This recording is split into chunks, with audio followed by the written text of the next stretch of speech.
Police super Chittagong জেলার সার্বিক নির্দেশনা এবং তত্ত্বাবধানে জোরারগঞ্জ থানা পুলিশের আন্তরিকতা, নিরলস পরিশ্রম, পেশাদারিত্ব ও সমন্বিত প্রচেষ্টার মাধ্যমে বিএসএম কোম্পানির চালান থেকে চুরি হওয়া 12 টন 100 কেজি লোহা রড উদ্ধার হয়েছে।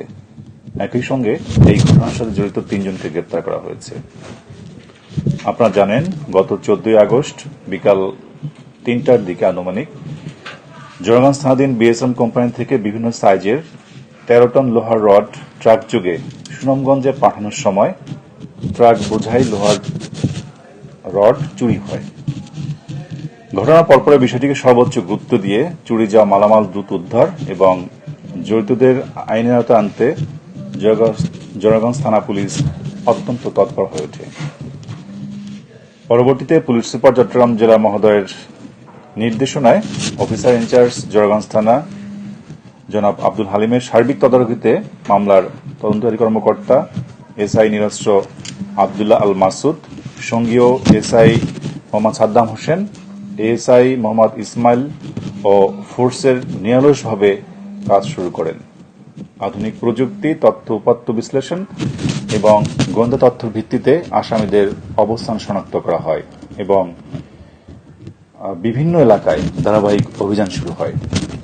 অভিযানের ধারাবাহিকতায় গত 19 আগস্ট 2026 বারোয়ারহাট এলাকা থেকে মোহাম্মদ রিয়াদ হোসেনকে গ্রেপ্তার করা হয় এবং তার দেওয়া তথ্যের ভিত্তিতে পরদিন 20 আগস্ট 2026 নারায়ণগঞ্জ জেলার রূপগঞ্জ থানাধীন তারাব এলাকায় অভিযান পরিচালনা করে আসামির আত্মীয় জাকিরের বাসা থেকে ট্রাকের হেলপার মোহাম্মদ হাদিস মোল্লাকে গ্রেপ্তার করা হয়।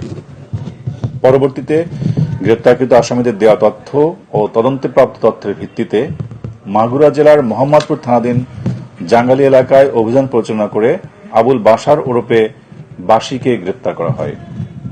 গ্রেপ্তারকৃত আবুল বাশার ওরফে বাসির দেওয়া তথ্যের ভিত্তিতে তদন্তে চোরাই চক্রের মূল হোতা জাহাঙ্গীরকে শনাক্ত করা হয়। পরবর্তীতে এই জাহাঙ্গীরের বসতঘরে অভিযান পরিচালনা করা হয়।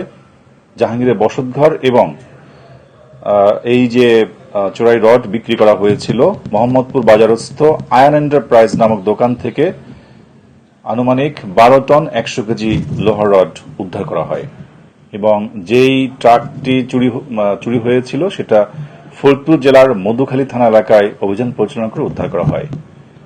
তো আপনারা বিষয়টি দেখলেন যে আমাদের জোরারগঞ্জ থানা পুলিশ বিশেষ করে মাগুরা, ফরিদপুর এবং নারায়ণগঞ্জের রূপগঞ্জ বিভিন্ন থানা এলাকায় আমাদের যে আভিযানিক টিম নিরলস পরিশ্রম করে এই যে বিএসআরএম এর যে রড চুরি হয়েছিল সেটা কিন্তু তারা উদ্ধার করেছে এবং এই ঘটনায় এখন পর্যন্ত 3 জন গ্রেপ্তার রয়েছে। বাকি যারা জড়িত আছে এদেরকে শনাক্ত করা হয়েছে ইতিমধ্যেই এবং তাদের গ্রেপ্তারের জন্য অভিযান অব্যাহত রয়েছে।